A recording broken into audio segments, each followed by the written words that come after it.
This is a quick demonstration of how to export multiple citations out of Discovery and into your Zotero library.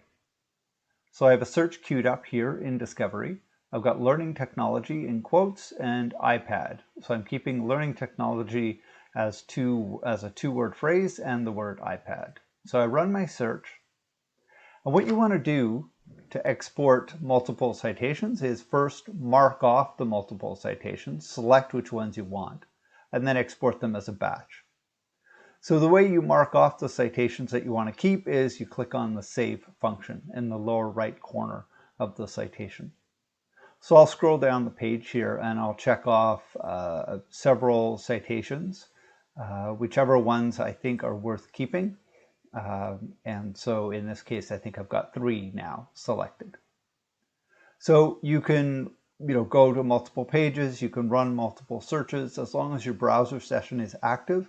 That item list that we can now access in the top right corner here, as long as your browser session is active, then that item list will remain intact. If you walked away, it would evaporate. So now we want to migrate all of these citations into our Zotero library. So click on Cite, that Cite button. And then you don't need to select a style here. What you want to do is you want to choose to export to RIS. If you click that option, because I have Zotero open, it offers to open the file directly in Zotero. So if I click OK, Zotero asks me, are you sure you want to import the file citation-1 RIS? I say OK. And you can see here that the 3 citations I selected a minute ago are now in my Zotero library. And if we choose one, I'll choose this one, Mobile Technology Students Perceptions.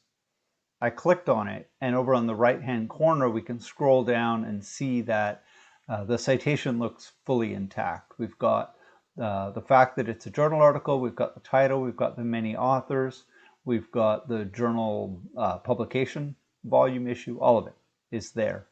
So that's it. That's how you do it. If you've got any questions, don't hesitate to get in touch with the Royal Roads Librarian, and we can troubleshoot or answer whatever I glossed over in this quick tutorial. Thanks. Bye-bye.